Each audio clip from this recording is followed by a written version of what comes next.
Alors, shalom à tous. Nous sommes le dimanche 19 octobre 2025 et je souhaite à tous, particulièrement à ceux qui se sont récemment abonnés, la bienvenue sur la chaîne Jésus-Christ Révélation TV 74-20 Édouard Vidocin. Je vais prier.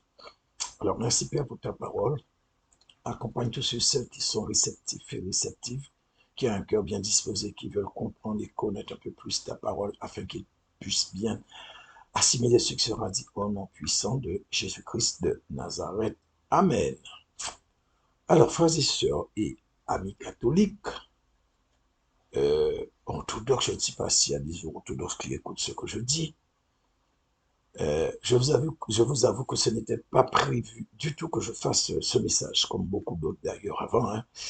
Mais je me suis senti obligé de le faire pour l'honneur de l'évangile, de la vérité, mais aussi pour démontrer à cet homme que vous avez à l'écran à votre gauche que malgré sa rhétorique habituelle et sa soi-disant connaissance élevée de la parole, qu'il tient à cause de ses hautes études de théologie, il vit dans une logique de contradiction perpétuelle.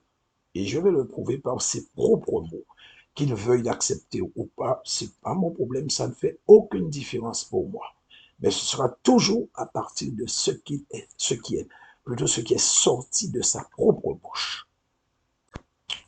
Et je vais ajouter que s'il n'était pas aussi imbu de sa personne, hautain, par rapport à ce que j'ai compris, j'ai vu, prétentieux, orgueilleux et méprisant, eh bien, un peu d'humilité de temps en temps lui aurait permis de voir la réalité de l'évangile de Christ et non d'une pseudo-connaissance théologique qui n'est en fait que du vent, c'est-à-dire juste le souffle qui sortait de sa bouche, qui sort de sa bouche quand il parle. Et rien d'autre. Pour moi, c'est ça et rien de plus. Et à dire vrai, j'ai été vraiment révulsé quand j'ai écouté ce que disait ce prêtre.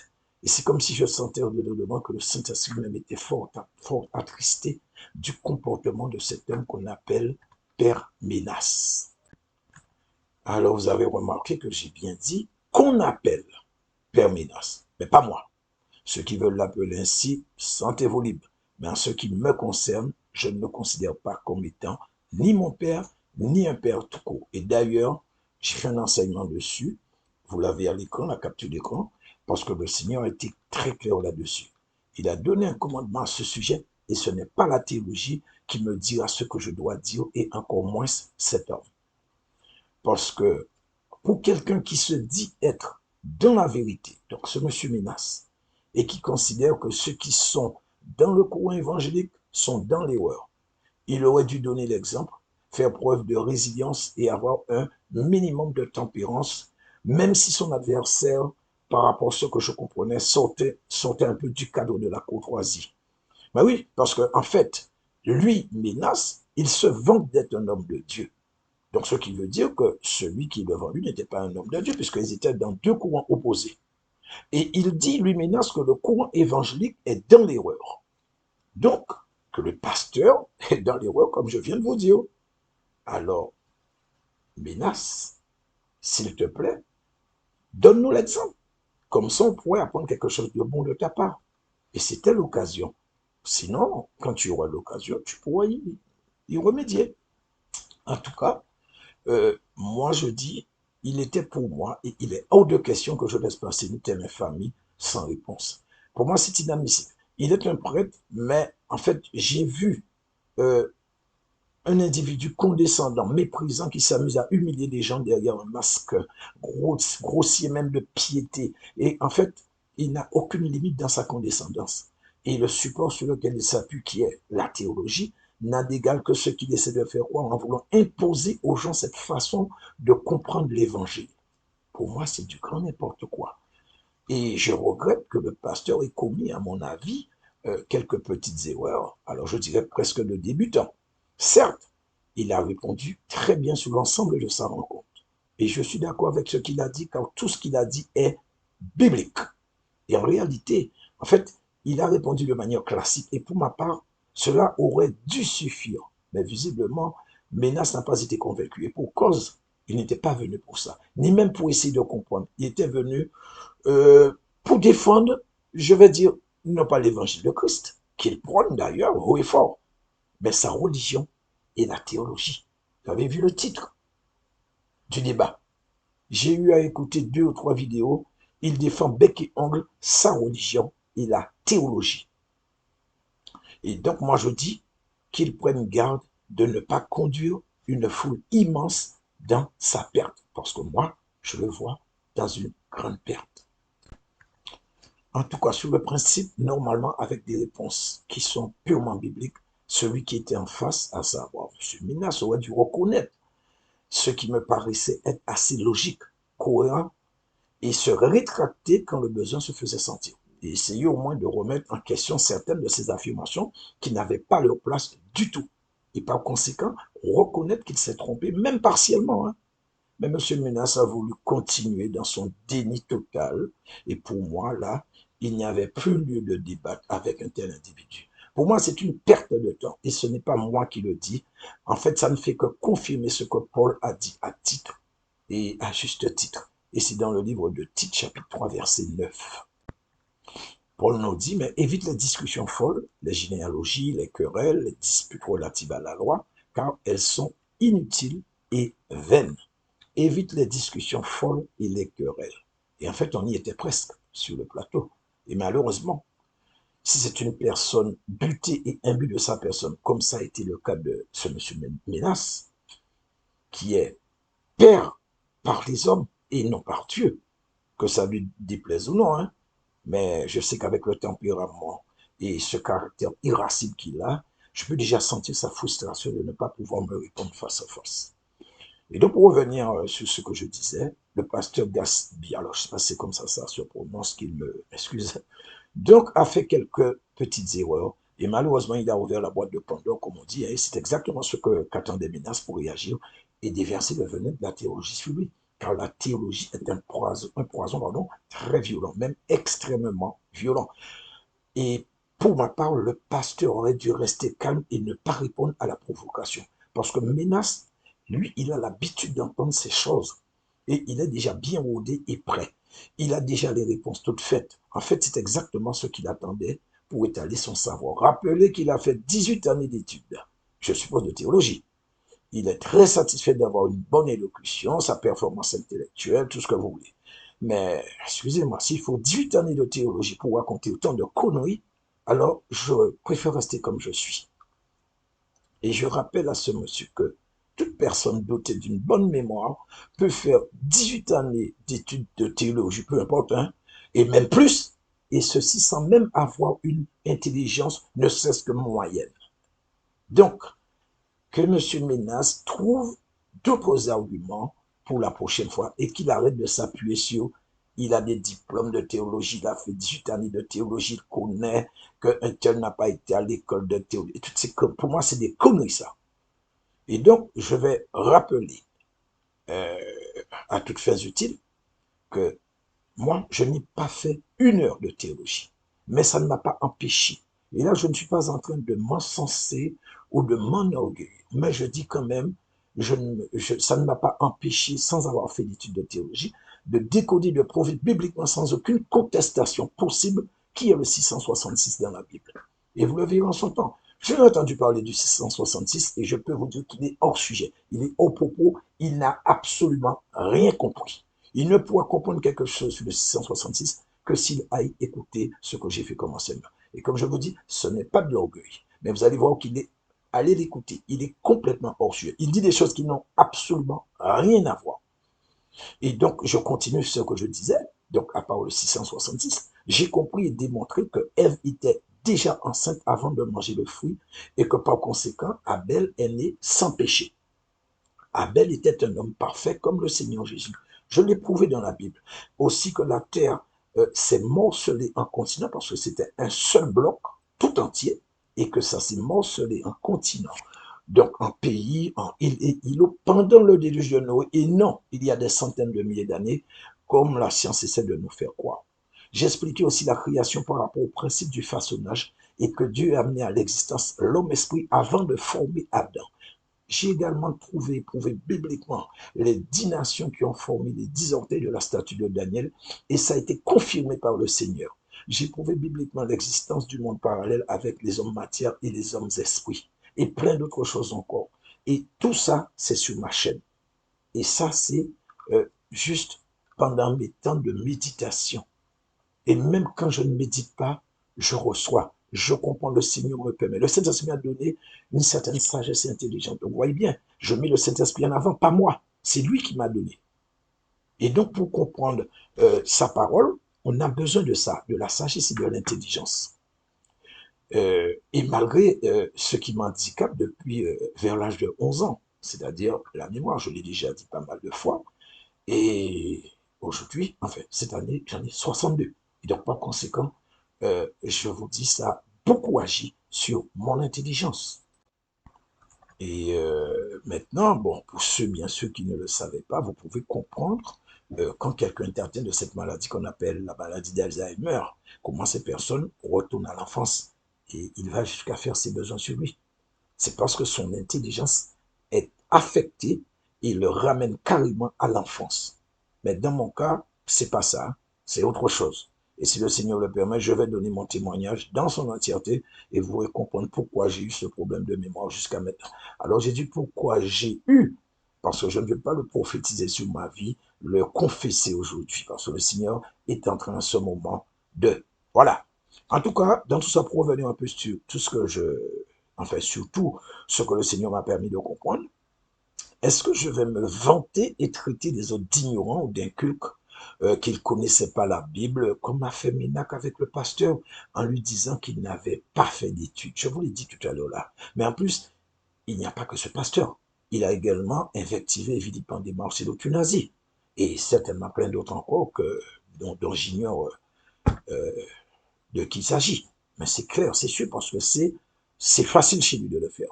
Et donc je dis Dieu merci, je n'ai jamais agi comme lui. Certes, bon, ça m'attriste de voir que les chrétiens se plaignent que les enseignants et pasteurs dans le courant évangélique ne font pas assez d'enseignements. Alors bon, est-ce que tous ceux qui le disent vont la semaine à l'église? Parce que le dimanche, c'est prédication, mais c'est la semaine qu'on fait les enseignements. Donc, si ils vont pour le dire, parce que s'ils ne vont pas le dire, ça c'est une autre histoire. En tout cas, ce que moi je peux dire, c'est qu'il faut que vous sachiez, et vous le savez déjà d'ailleurs, que c'est Dieu qui donne l'intelligence, le savoir, tout c'est Dieu qui donne. Donc, cet homme doit faire pour ma part preuve d'un peu plus d'humilité, à moins que, comme le proconsul a dit à Paul, ton grand savoir te fait perdre la tête, Paul. À la différence de Minas, quand Paul parlait, il disait non de la part des hommes, mais du Seigneur. Et même qu'il a dit dans Éphésiens 3, 4, vous allez pouvoir vérifier, je cite pour vous le verset, mais vous pouvez toujours vérifier pour que vous ne puissiez pas penser que ça vient de moi. En les lisant, vous pouvez vous représenter l'intelligence que j'ai du mystère de Christ. C'est ce que Paul a écrit en les lisant. En disant quoi? Les épîtres qu'il a envoyées, les lettres qu'il a envoyées. Voilà.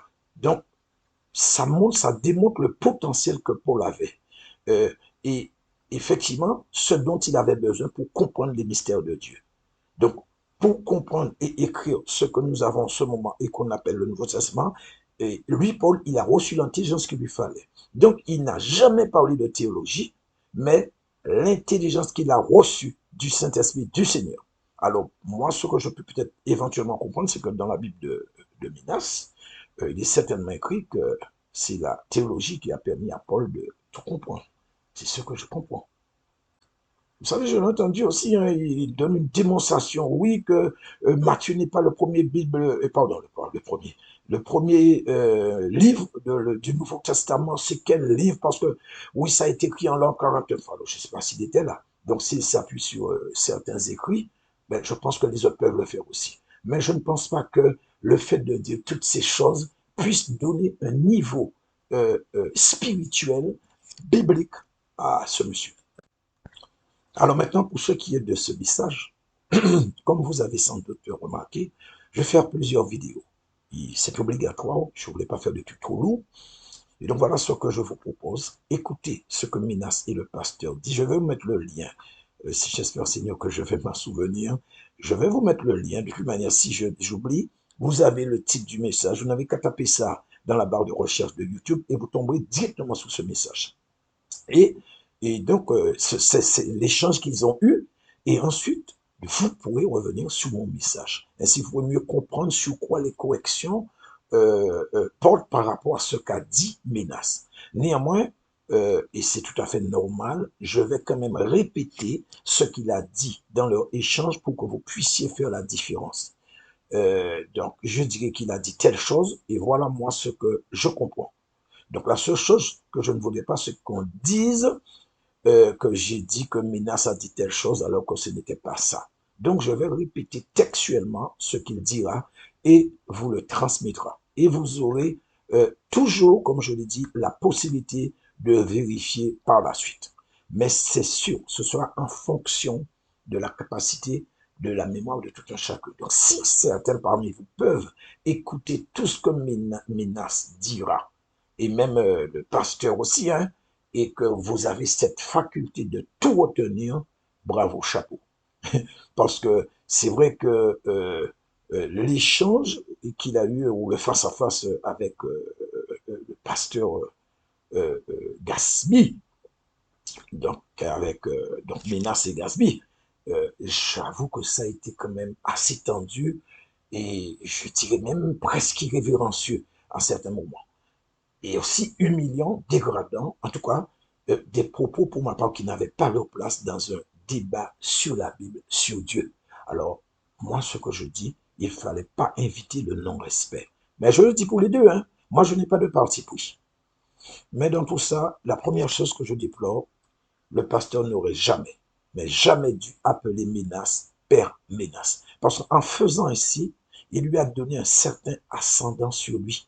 Et de plus, il s'est associé à une contradiction flagrante par rapport à ce que le Seigneur dit. Et peu importe ce que Ménas aurait pu dire par la suite, on s'en fiche. Il devait rester sur la parole, puisque seule la parole de Dieu fait foi. La Bible est très claire. N'appelez personne Père sur terre. Donc, je vous ai parlé tout à l'heure là, parce que le problème, et je pense que vous allez, je ne vous dis pas d'être d'accord avec moi, vous allez comprendre ce que je dis. Si chaque personne devait ajouter à ce qui est écrit à la Bible, ce qu'il a compris ou pense avoir compris par rapport à sa formation, sa théologie, tout ce que vous voulez, son intelligence, eh bien, je peux vous dire, on n'est plus dans un débat ou échange biblique, on passe carrément, comme Benas a dit, à la théologie. Et quand vous allez écouter ce qu'il dit par rapport à la définition de la théologie, vous allez comprendre ce que je dis. Mais par la suite, moi, je reviendrai sur cette histoire de théologie. Et donc, avant de vous dire ce que Ménas pense de la théologie, je vous rappelle ma position. Elle n'a pas changé, elle ne changera jamais. Et je devrais rappeler encore une chose que je vous ai dit concernant la théologie, afin d'enterrer une fois pour toutes cette science satanique qui a pris sa naissance en Grèce. Alors, j'ai parlé du père de la théologie, et bien je parlais de la philosophie. Et comme je reviendrai dessus. Alors, pardonnez-moi si mon message est un peu décousu, hein. Comme je vous ai dit, vous voyez de quoi je parle. Je ne veux pas confesser ça sur ma vie, mais le Seigneur va faire, et je pense que c'est quelque chose qui doit se faire avant la fin de cette année. Mais c'est vrai que ça m'embête beaucoup, ça m'handicape énormément, puisque ça ne me permet pas d'avoir vraiment la capacité optimum que le Seigneur m'a donnée. Mais ça viendra. Alors, pour revenir un petit peu sur leur échange, M. Ménas a rejeté d'entrée que le pasteur lui dise que la théologie n'est pas biblique et qu'on ne pouvait pas l'utiliser pour expliquer la Bible. Et Minas a répliqué avec force que le pasteur et les chrétiens évangéliques avaient une mauvaise conception du mot théologie. Ben, comme je vous ai dit, je reviendrai dessus. Et il a ajouté que pour être serviteur de Dieu, on n'a pas besoin de théologie, ni pour prier, ni pour guérir les malades. Mais par contre, pour ce qui est de devenir pasteur, pour lui, il est impossible et surtout inadmissible que quelqu'un devienne pasteur sans avoir fait des études. Donc, par conséquent, des études de théologie. Et il a avancé comme argument. Vous allez l'écouter, vous verrez. Mais non biblique, ces arguments. Comme à son habitude, bien sûr. Que pour faire du pain, il faut aller dans une école de pâtisserie. Pour faire la cuisine, il faut aller à l'école pour apprendre à faire la cuisine. Et par conséquent, il faut être formé en faisant des études de théologie pour devenir pasteur. D'accord. Par contre, ce que ce monsieur Ménas a oublié, aveuglé par la théologie, on ne devient pas pasteur. Donc, on ne peut en aucun cas faire des études pastorales. C'est une connerie, ça. L'appel de Dieu vient avant quoi que ce soit. Ce qu'il ne veut pas comprendre, et il s'est contredit en disant que pour faire de la pâtisserie ou la cuisine, il faut aller faire les études appropriées.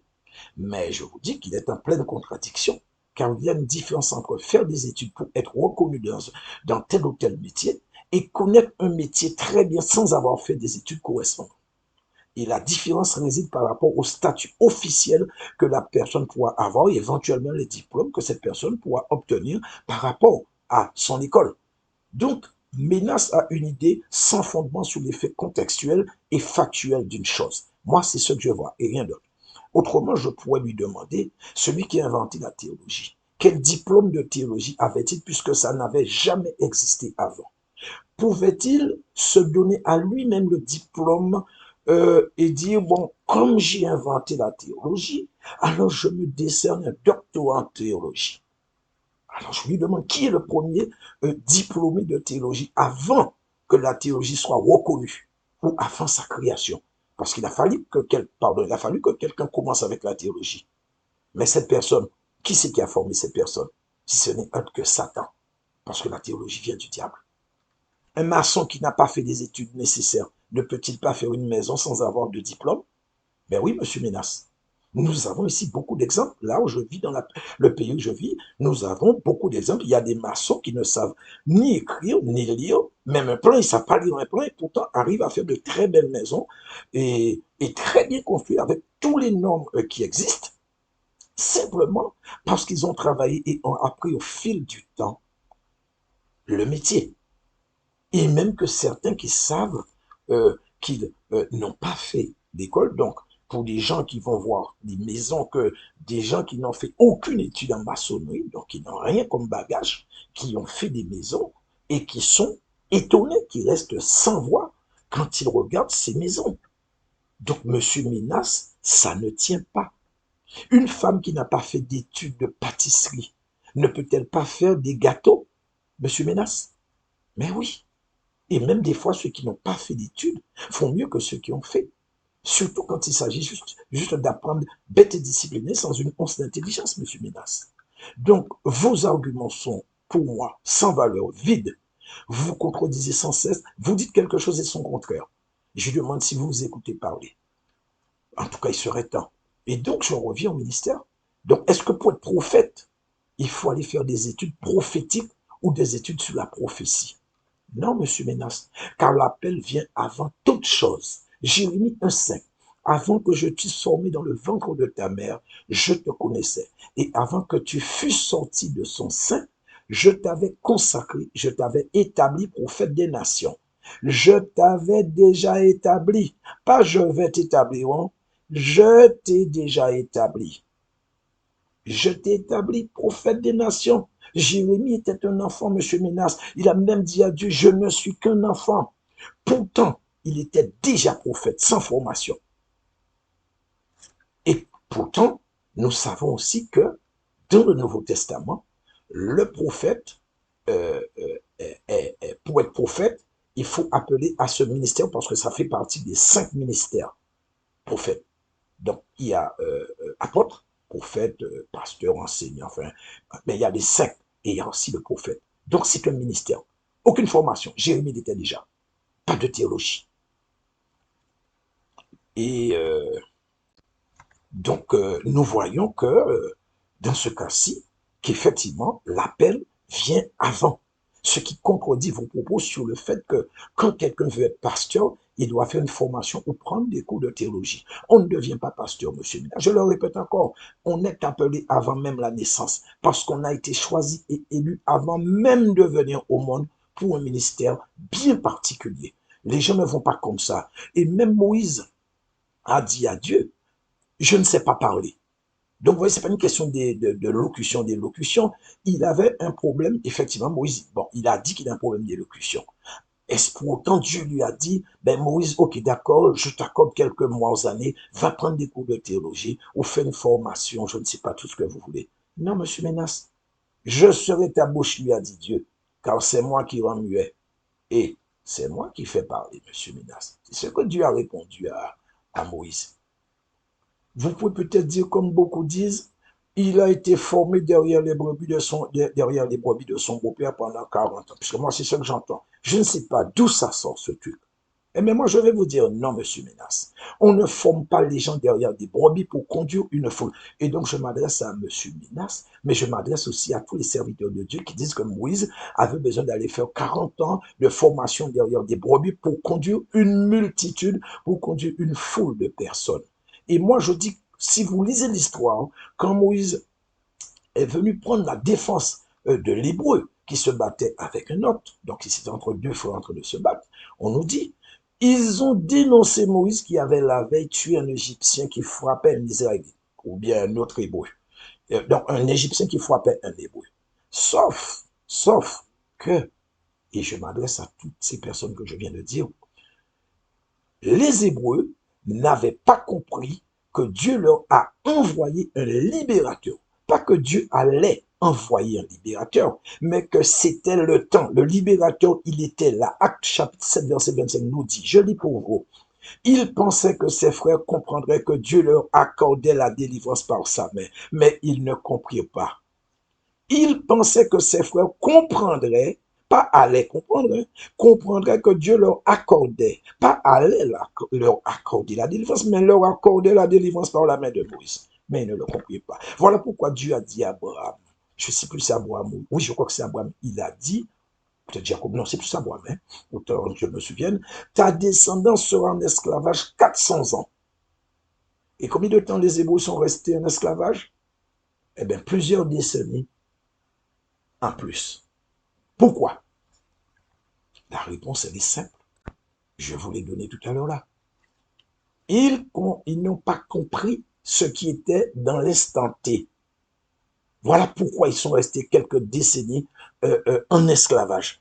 Parce que s'ils l'avaient compris, ils ne seraient pas restés 30 à 40 ans supplémentaires. Mais c'est parce qu'ils n'avaient pas compris. Et donc, ça n'a rien à voir avec cette histoire de formation derrière des chefs des brebis, qu'est-ce que j'en sais encore, pour conduire un peuple. Ceux qui disent ça, je pense qu'ils doivent revoir leur copie parce que ça ne tient pas du tout. Je viens de vous donner l'explication. Et donc, pour revenir un peu sur le sujet, j'ai eu à lire quelques commentaires. Alors, c'était encore pire. Quand on ne connaît pas et on se laisse impressionner par une bonne locution, une bonne connaissance qui fait du bien à la chair, mais qui détruit l'âme de l'intérieur, si c'est ce que vous appelez maîtriser la Bible, parce que moi, c'est ce que j'ai lu, parce qu'il avait de l'assurance. Donc, il a pu fasciner et séduire par son discours. C'est ce que j'ai remarqué dans la plupart des commentaires. Même, il y a une chrétienne évangélique qui dit, moi, je suis chrétienne évangélique, mais je trouve que M. Ménas a fait ci, il a bien parlé, il est humble, s'il est ça. Moi, c'est pas ce que j'ai vu. Et je dis que c'est vraiment triste. Le père Ménas n'a pas eu de maîtrise. Il n'a rien maîtrisé du tout. Il était complètement hors sujet et dans une contradiction constante. Et je vais m'arrêter ici pour cette première vidéo. Et comme je l'ai dit, certainement, certains pourraient trouver un peu décousu, hein, parce que je vous ai dit, il y a tellement de choses à dire, mais je vais essayer de vous dire le maximum et par rapport à ce qui a été dit dans cet échange entre Ménas et le pasteur, je vais vous donner mon point de vue, j'ai déjà commencé d'ailleurs. Et donc, la prochaine vidéo, je vais rentrer plus en profondeur encore sur la théologie. Et je vais utiliser ce que M. Ménas a utilisé comme définition de la théologie pour le contredire. Voilà, parce qu'il n'a pas été jusqu'au bout de la définition. Donc, frères et sœurs, voilà ce que je voulais partager avec vous. Pour que ça vous serve aussi, pas que de message ou de je ne sais pas, mais aussi d'enseignement, pour que vous puissiez savoir ce que vous devez répondre et quand vous entendez du verbiage, pour pouvoir vraiment prier avant pour demander à Dieu de vous ouvrir l'intelligence, pour ne pas accepter tout et n'importe quoi. Donc, ceux qui veulent s'abonner, faites-le. Ceux qui veulent liker, liker. Ceux qui veulent commenter, commenter. Et à la prochaine pour la vidéo. Je ne sais pas quand. Peut-être le week-end prochain, si Dieu veut.